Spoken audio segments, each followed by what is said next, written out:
డిమోట్ colony చిత్రాన్ని తెలుగు ప్రేక్షకులు టీవీలో బాగా చూశారు. అందరూ మెచ్చుకున్నారు కూడా. 9 ఏళ్ల తర్వాత ఆ సినిమాకి సీక్వెల్ గా డిమోట్ కాలనీ 2 వచ్చింది. ప్రమోషనల్ కంటెంట్ అయితే ఇంప్రెస్ చేసింది. మరి డిమోట్ కాలనీ 2 డిమోట్ కాలనీ రేంజ్ లో మెప్పించిందో లేదో ఈ రివ్యూ ద్వారా తెలుసుకుందాం. సామ్ అలియాస్ శ్యామ్ రిచార్డ్ మరణించి 6 ఏళ్లు పూర్తవుతుంది. అతను ఆత్మహత్య చేసుకుని చనిపోతాడు. ఆ విషయాన్ని అతని భార్య డెబీ డైజెస్ట్ చేసుకోలేదు. క్యాన్సర్ నుంచి జయించిన అతనికి ఆత్మహత్య చేసుకోవాల్సిన అవసరం ఎందుకు వస్తుంది అనేది ఆమెను వెంటాడే ప్రశ్న. మరోపక్క అయితే 6 ఏళ్లకు ఒకసారి కొంతమంది అనుమానాస్పదంగా మరణిస్తూ ఉంటారు. ముఖ్యంగా ఓ లైబ్రరీ నుండి ఓ పుస్తకాన్ని చదువుకోవడానికి తీసుకెళ్లిన వాళ్ళు ఆత్మహత్య చేసుకొని చనిపోతుంటారు. ఆ మరణాలు ఎందుకు సంభవిస్తున్నాయి? వాటిని ఆపడానికి డెబీ చేసిన ప్రయత్నాలేంటి?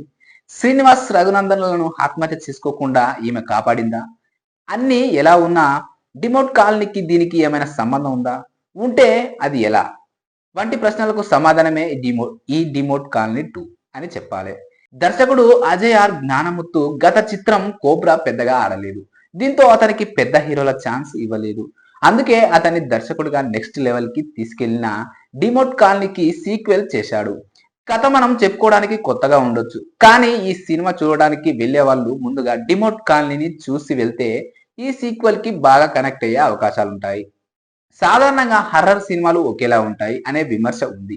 కానీ రైటింగ్ బాగుంటే బాక్స్ ఆఫీస్ వద్ద అవి కాసుల వర్షం కురిపించగలవు. డిమోట్ కాలనీకి ప్లస్ అయింది అదే. సీక్వెల్ కి కూడా రైటింగ్ బాగా ప్లస్ అయింది అని చెప్పాలి. ముఖ్యంగా visuals, Sam CS background score ఈ సినిమాని నెక్స్ట్ లెవెల్ కి తీసుకెళ్లాయి. దర్శకుడు అజయ్ జ్ఞానముత్తు థ్రిల్లింగ్ మూమెంట్స్ ని కూడా బాగా డిజైన్ చేశాడు. సినిమాటోగ్రఫీ నిర్మాణాలు విలువలు కూడా బాగున్నాయి. ఫస్ట్ హాఫ్ లో వచ్చే ఇంటర్వెల్ సీక్వెన్స్ మంచి హైప్ నిస్తుంది. సెకండ్ హాఫ్ లో అంతకు మించిన థ్రిల్లింగ్ మూమెంట్స్ ఉన్నాయి. కానీ క్లైమాక్స్ అయితే సాదా సీదాగా అనిపిస్తుంది. అక్కడి వరకు టాప్ లెవెల్ కి తీసుకెళ్లి చివర్లో రొటీన్ అనే ఫీలింగ్ కలిగించాడు. బాగా ఇన్వాల్వ్ అయి చూసిన వాళ్ళకి మాత్రమే అది లోటుగా అనిపిస్తుంది. మిగిలిన వాళ్ళు ఓకే గ్రాంటెడ్ అనేస్తారు. నటీనటుల విషయానికి వస్తే హీరో అరుణ్ నిధి 2 రకాల షేడ్స్ కలిగిన పాత్రలో బాగానే చేశారు. లుక్స్ పరంగా వేరియేషన్ కూడా చూపించడం జరిగింది. ప్రియా భవానీ శంకర్ కి తమిళంలో మంచి పాత్రలు దొరుకుతున్నాయి. ఈ సినిమా విషయంలో కూడా అదే జరిగింది అనే అభిప్రాయం కలగక మానదు. లుక్ పరంగా కూడా ఆమె కొత్తగా కనిపించిన సినిమా ఇది.